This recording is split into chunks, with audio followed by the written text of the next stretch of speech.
শুরু হতে চলেছে আজকের গল্প আবির্ভাব। গল্পের নায়ক আবির ছোট থেকেই একটু কৌতূহলী প্রবণ। রহস্যে ঘেরা রোমাঞ্চকর গল্পের বই পড়ার পাশাপাশি রহস্য উন্মোচন করার তার প্রবল ইচ্ছে। এবং এটাও বলে রাখি, তিনি ব্যোমকেশ বক্সীর একজন বড় ভক্ত। আবির রাতে অফিস থেকে ফিরছিল। পথে সে দেখতে পায় কাপড়ে জড়ানো একটা জিনিস। সে কোনো কিছু না বুঝতে পেরেই সোজা সেটাকে নিয়ে বাড়ি চলে যায়। পরে খাওয়া দাওয়া শেষে কৌতূহল বশত সেটা খুলে দেখে যে ভেতরে কি আছে। সেটা খুলতেই সে দেখতে পায় অনেক পুরনো দিনের একটা ডিজাইনের অলংকার। তারপর সেটা হাতে নিয়ে সে ভাবতে শুরু করে, এই অলংকারটি মোড়ানো অবস্থায় রাস্তায় এলো কি করে? তবে কি এটা কারোর ব্যাগ থেকে পড়ে গেছিল রাস্তায়, নাকি কেউ এটাকে চুরি করে পালাতে গিয়ে তাড়াহুড়ো করেই পড়ে যায়? পরে মনে আসে এই অলংকারটি তাদের গ্রামের মন্দিরের কালী মায়ের, এবং তার এটাও মনে আছে প্রায় 2 বছর আগে তাদের গ্রামের মন্দির থেকে মায়ের অলংকারটি চুরি হয়ে যায়। এত সব চিন্তার মাঝেই হঠাৎ তার ফোনটা বেজে ওঠে। একটা অজানা নাম্বার।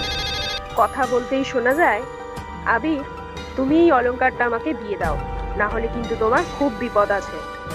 আজ রাতেই তুমি যেখান থেকে পেয়েছো সেখানে এটা রেখে আসবে। আবির উত্তরে বলে, কে তুমি? উত্তর আসে, সেটা জানার কোনো দরকার নেই।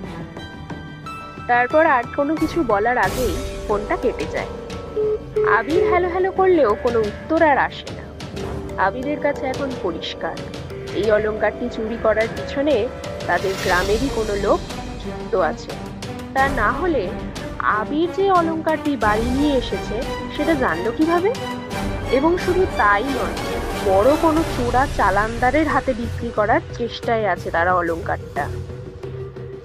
সঙ্গে সঙ্গে আবির এটাও বুঝতে পারে পুলিশকে ফোন করে কোনো লাভ নেই।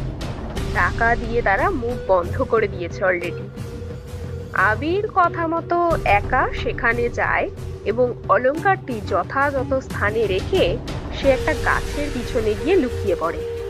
সে দেখতে পায় এক ব্যক্তি সেটা কুড়িয়ে নিচ্ছে, তবে তার মুখটা চাদরে ঢাকা। আবির হঠাৎ পিছন থেকে বলে ওঠে, কে তুমি? এটা শুনেই সে ব্যক্তি পালাতে শুরু করে। তার পিছন পিছন ধাওয়া করে আবির। অবশেষে হাতে নাতে লোকটিকে ধরে এবং সে যা সন্দেহ করেছিল ঠিক তাই, তারই গ্রামের পরিচিত একজন লোক। আর ঠিক তখনই ভোরের আকাশে শোনা যায় মহিষাসুর মর্দিনীর চণ্ডীপাঠ। আবির একা লড়াই করে উদ্ধার করে অলংকারটিকে এবং শেষে অনুভব করে অদৃশ্য দেবী দুর্গার শক্তিতে এই অলংকারটি সে উদ্ধার করতে পেরেছে। ক্লান্ত আবির মাটিতে বসে পড়ে।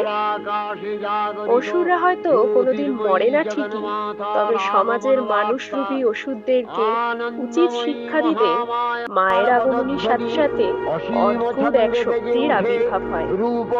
এরকমই আরো সুন্দর সুন্দর শর্ট স্টোরি শুনতে হলে জুড়ে থাকুন আমাদের সাথে। আর পছন্দ হলে গল্পটা অবশ্যই লাইক বাটনে একটা ক্লিক করে যাবেন।